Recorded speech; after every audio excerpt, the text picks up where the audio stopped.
Ich darf nun unserem Kollegen Michael Gahler das Wort erteilen.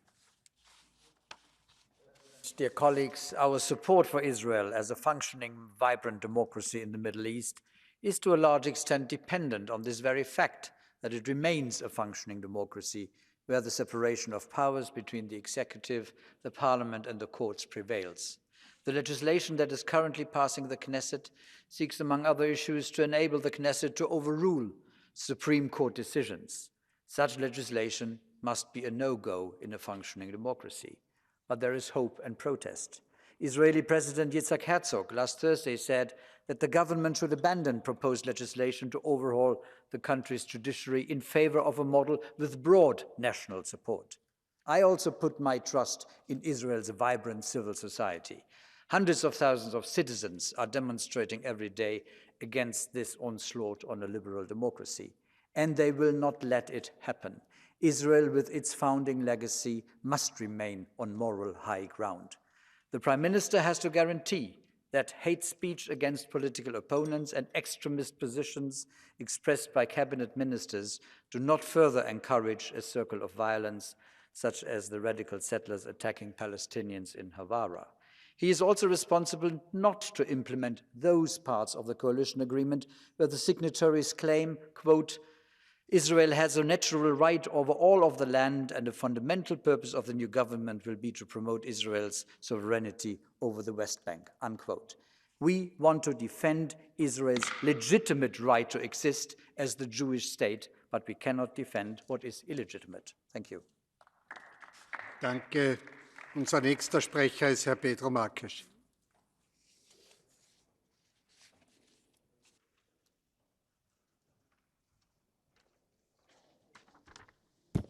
Thank you, Mr. President. This is a significant moment of unity in this chamber, and I want to highlight that after the words of my colleague, Mr. Galler. Because with the aim to free itself from the strains of the judiciary, the government of Israel and its coalition are trying to approve legislation that is not acceptable in a democratic country as we know them. It's certainly not acceptable and not accepted in Israel too, because Israeli citizens are taking to the streets week after week on ever bigger mass demonstrations to protest against the judiciary reform already referred previously by Michael Geller, claiming correctly that it constitutes an assault to the Israeli democracy. This reform diminishes the judiciary as a whole, making it easy for the political power to overrule decisions from the Supreme Court. And as it was also referred, legislative proposals are being discussed to reinstate even the death penalty. This government is paving the way for a de facto annexation of the occupied territories. So let me end, Mr. President, with a sentence. There is no room for ambiguity. We are not anti-Israeli, for we are by the side of the hundreds of thousands, of the millions of Israelis that are fighting for democracy in Israel in the streets these days. Thank you. Danke. Das Wort gebeten hat Frau Vizepräsidentin Nicola Beer. Ganz herzlichen Dank, Herr Präsident. Die Europäische Union und Israel verbinden eine tiefe Freundschaft. Freundschaft bedeutet aber auch, besorgniserregende Entwicklungen anzusprechen. Und ich bin besorgt. Ich bin besorgt über die neue Gewaltspirale in den palästinensischen Gebieten. Ich bin besorgt über die geplante Justizreform der neuen israelischen Regierung, die zum Ende der Gewaltenteilung und der Unabhängigkeit der Justiz führen könnte. Die Demonstrationen in Israel, die Äußerungen von Präsident Herzog zeigen aber auch, dass Israel eine lebendige, eine wehrhafte Demokratie ist, die um bessere Lösungen ringt. Wir als Europäisches Parlament, als demokratischer Partner sollten uns als vertrauensvoller Partner anbieten und unterstützen. Im Diskurs miteinander zu sein, sich offen zu äußern, insbesondere als Freund, sehe ich als konstruktiver an als das übliche Blame-Game beider Seiten. Ich baue auf mutige Politikerinnen und Politiker in Regierung und Opposition, sowohl einen gesellschaftlichen Konsens in Israel herbeizuführen, als auch später quasi in der Fortführung der Abraham Accords die Gewalt in den palästinensischen Gebieten zu überwinden. Herzlichen Dank. Danke, Frau Kollegin. Am Wort ist Frau Jordi Solé. Mr. Jordi Solé. In just a few short weeks, we have seen what the most extremist government in Israel's 7-decade history is capable of, eroding democracy by undermining the independence of the judiciary. Mr. Borrell, the EU must unequivocally stand with those who defend a solid democracy with proper checks and balances in Israel. And you should make clear that if these reforms go ahead, this will ultimately have consequences for relations between the EU and Israel. But as we look at what's going on in the streets of Israel and in the Knesset, we need also to be looking at what is happening in the occupied territories. And there we see more of the same, perhaps with greater intensity. We see growing violence, expansion plans for illegal settlements, a de facto annexation turning into a covert de jure annexation, daily discrimination against Palestinians, demolitions. It is necessary that it also gets international attention and condemnation, and that the EU finally gets vocal and consistent, opposing occupation policies from the current government as well as former ones, which seek to make a just and lasting peace an impossibility. Thank you, Mr. Joachim Bruczynski. The floor is yours. Bardzo dziękuję, panie przewodniczący. Według oceny delegatury Unii Europejskiej w Tel Awiwie rośnie zagrożenie eskalacją przemocy na zachodnim brzegu. Newralgiczny okres nadchodzącego Ramadanu i nakładającego się na niego świąt żydowskich wraz z ostrą retoryką radykalnych polityków wchodzących w skład koalicji rządowej w Izraelu, w tym odpowiedzialnych za różne aspekty bezpieczeństwa, w połączeniu z poczuciem bezkarności osadników jeszcze bardziej zwiększają ryzyko kolejnych aktów przemocy. Do tego dochodzi bardzo słabe panowanie nad sytuacją nad zachodnim brzegiem ze strony władz autonomii palestyńskiej oraz duża liczba obecnych tam gotowych do akcji jednostek, małych ugrupowań rozproszonych i pozostających poza czyjąkolwiek kontrolą, takich jak Hamas czy palestyński islamski dżihad. W ostatnim czasie doszło do wielu nadużyć ze strony osadników, ale i izraelskich służb na zachodnim brzegu. Do jednych z najbardziej wstrząsających należą wydarzenia w Huwarze. W oceniu wielu komentatorów wydarzenia w Huwarze pokazują coraz większą zuchwałość osadników, u których poczucie bezkarności może być podsycane świadomością obecności w rządzie izraelskim ich zwolenników. Ja chciałbym się upomnieć, szanowni państwo, o palestyńskich chrześcijan. Nadchodzą święta Wielkanocy. Mówimy o konflikcie palestyńsko-izraelskim, a zapominamy o chrześcijanach, którzy od wieków są prześladowani zarówno przez jednych, jak i drugich ekstremistów. Dziękuję uprzejmie. Frau Anna Bonfrisco. Grazie Presidente, grazie a lei Alto Rappresentante Borrell. I cittadini di Israele oggi sono orgogliosi del loro paese che quest'anno celebra 75 anni di indipendenza e credono nella giustizia della sua causa, ma allo stesso tempo sono esausti dalle lotte intestine e dalle sue conseguenze sulla vita politica e sociale.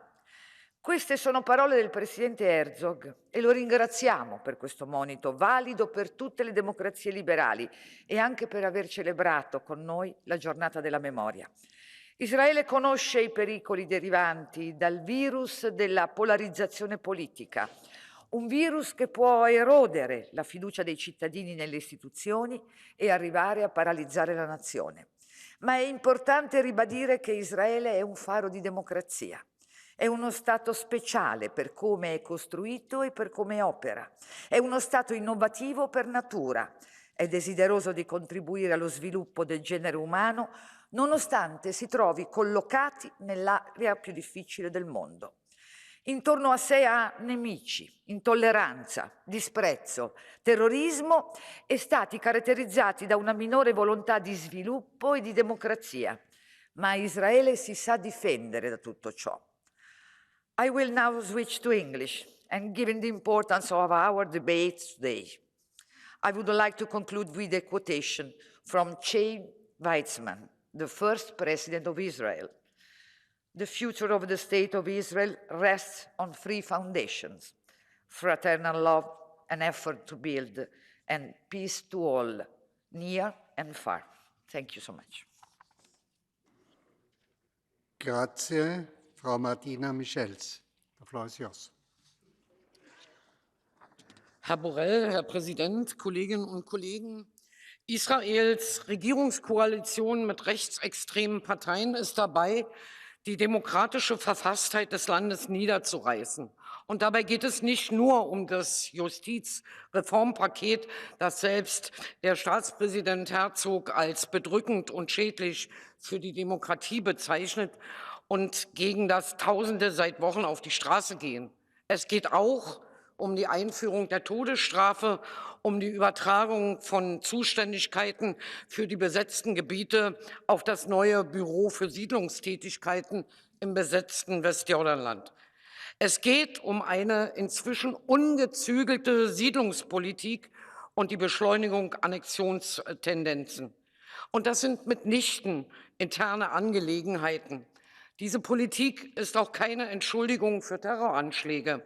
Aber sie wird nicht dazu beitragen, die Spirale von Hass und Gewalt zu durchbrechen. Herr Borrell, Israel und die EU verbindet vieles, vor allem auch die gemeinsamen Werte von Demokratie und Menschenrechten. Wir müssen endlich klar dazu stehen, die Kräfte in der israelischen Gesellschaft zu unterstützen, notfalls gegen ihre eigene Regierung, die diese Werte und Wege verteidigen. Inga Gál, Sie sind die Nächste, die jetzt am Wort ist. Elnök úr, főképviselő úr, képviselőtársaim!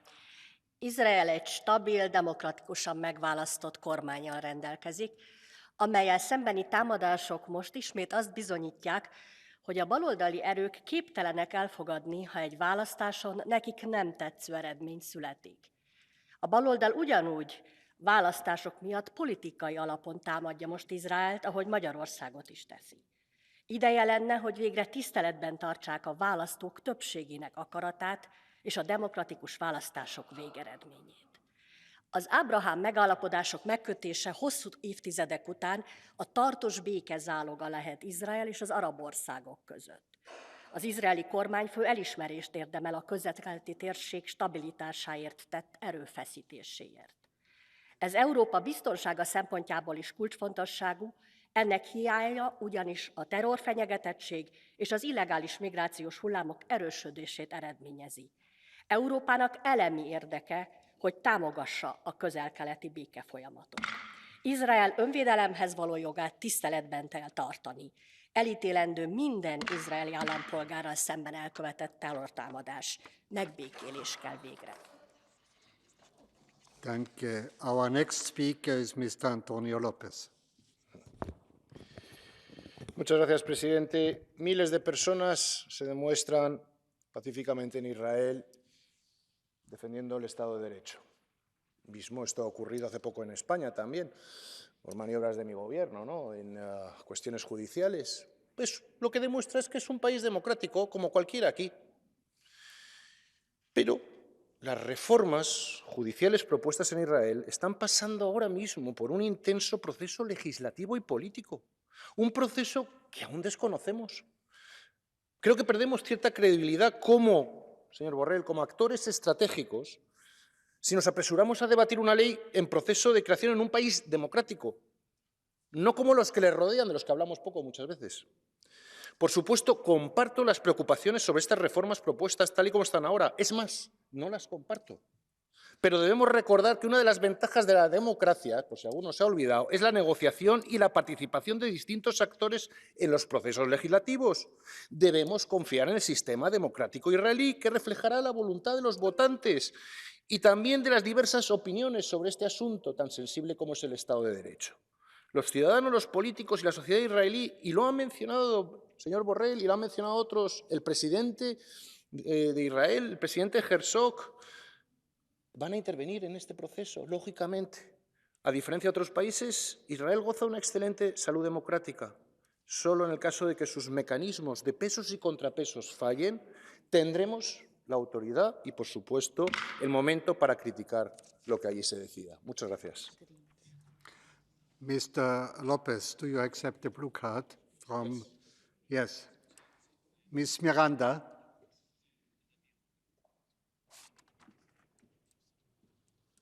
Gracias, presidente. Señor López Istúriz, como usted es el presidente de la Delegación de Relaciones con Israel, y yo le he preguntado recientemente en la reunión de la delegación si tenía conocimiento de lo que me sucedió a mí entrando en el aeropuerto de Tel Aviv. Usted quedó de hacer alguna gestión con el gobierno de Israel y es simplemente preguntar si la ha hecho o si tiene alguna información para que retiren el veto a la prohibición de entrada como eurodiputada de esta Cámara. Y gracias si me responde.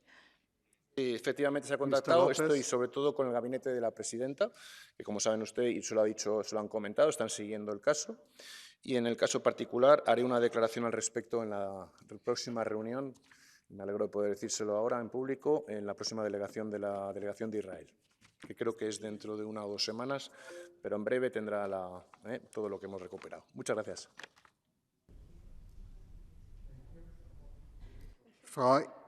Frau Evin Insir, the floor is yours.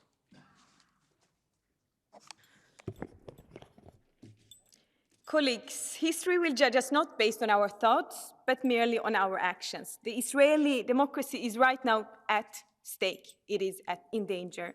And the international community, this includes the EU, has an obligation to act in defense of the people.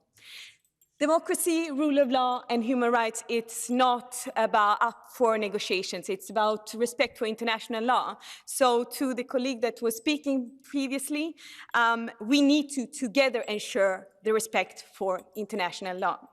In the biggest demonstration in Israeli history, over 500,000 citizens has taken the streets to protest against the extreme right-wing government and their attempt to throw the country into authoritarian one.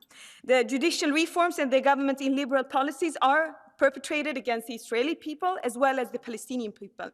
It is used as a tool to expand settlements and annex the West Bank.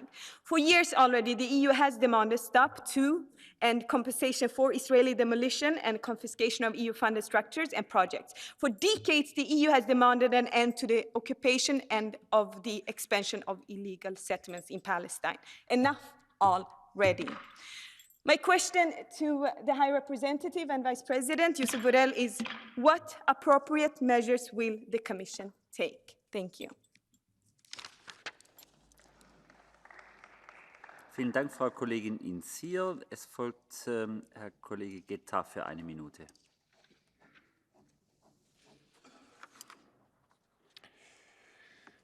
C'est si triste que l'on en viendrait presque à ironiser. Ironiquement parlant, on pourrait se dire que voilà, c'est fait. Israël s'intègre enfin au Proche-Orient, puisque sa majorité parlementaire n'aspire plus qu'à reproduire le modèle politique des régimes qui l'entourent. Mais non. L'ironie n'est hélas pas de mise, car cet État que notre Union soutient parce qu'il est la seule démocratie de la région pourrait aujourd'hui prendre le chemin des démocraties illibérales, celles où l'on continue de voter pendant que les contre-pouvoirs sont attaqués et détruits. La situation est si grave que 2 Israéliens sur 3, de droite et de gauche, luttent pour la survie de leur démocratie. Alors, comme partout, nous devons soutenir l'État de droit, dire de quel côté nous sommes et ne pas hésiter, s'il le fallait, à utiliser toutes nos armes, politiques bien sûr, mais également économiques. Vielen Dank, Herr Kollege Guetta. Es folgt für 1 Minute Frau Kollegin Langen-Siepen. Since weeks, thousands of Israelis demonstrating against the judicial reforms. The new Netanyahu government plans not a judicial reform, it's a revolution in a very bad, dangerous direction. And what's the plan? It seeks full power of the appointment of the 9-member committee that selects the judges of the Supreme Court. It wants to give the Knesset the ability to override court decisions by a simple majority, give ministers authority to appoint legal advisors in the ministry as opposed to the Attorney General doing so. Human rights are in danger, women's rights are in danger, rights of minorities will be in danger. I'm very worried about the rights of the citizens in Israel and the neighbor states it has consequences for. We are consequence on the side of the Democrats in Israel. We are solidar with the demonstrators on the streets in Israel. We are the partners of Israel and not of a crude group of old, grey, conservative, fascist men. Thank you. Vielen Dank, Frau Kollegin Langenzieben. Es folgt für eine Minute Herr Kollege Pineda. Gracias, presidente. Señor Borrell, el régimen israelí ha intensificado su espiral de violencia contra el pueblo palestino. En lo que va de año y sin contar lo que está pasando en el gueto de Gaza, han sido asesinadas 183 personas palestinas y han sido destruidas 144 viviendas. Han autorizado 9 asentamientos y anunciado la construcción solo en Cisjordania de más de 10.000 viviendas para colonos ilegales. Este mismo mes se han aprobado un proyecto de ley que instaura la pena de muerte para los presos palestinos. ¿Y qué hace la Unión Europea ante este atropello? Pues lo de siempre. Declaraciones en las que manifiestan su profunda preocupación, mientras que usted, señor Borrell, reactiva el Consejo de Asociación con Israel y la presidenta Metsola anuncia que estrecha relaciones con el Parlamento israelí e invita con honores al presidente de un régimen colonial que practica la limpieza étnica y el apartheid contra el pueblo nativo del territorio que ocupa. Señor Borrell, hay que acabar ya con el acuerdo de asociación con Israel y excluir a este régimen criminal de todos los programas financiados por la Unión Europea. Muchas gracias. Vielen Dank, Herr Kollege Pineda. Es folgt für eine Minute Herr Kollege Castaldo. Thank you, Chair. The recent developments have shown a global alarming trend towards the normalization of far-right and ultranationalist ideologies with the potential to further erode the democratic principles on which the EU and the EU partnership are founded. Israel makes no exception. As it is well known, the Pegasus spyware developed and distributed by an Israeli company is being widely used to target human rights defenders, journalists and political opponents across the world, including in our Union. This is an aspect that should be firmly taken account in all our cooperations, especially when they are step up. And as it happened with the Israeli police force, including on cyber crimes, to ensure adequate controls and conditionalities. Because the use of such spyware to silence dissident and stifle free speech is a threat to democracy and must be firmly condemned. As representatives of the European Union, we must use our voice to call for greater accountability and transparency in the sale and the use of such technology. We must stand in solidarity with those who fight for human rights and democratic values, because only by working together we can ensure a future where all people can live in freedom, dignity and justice. Thank you.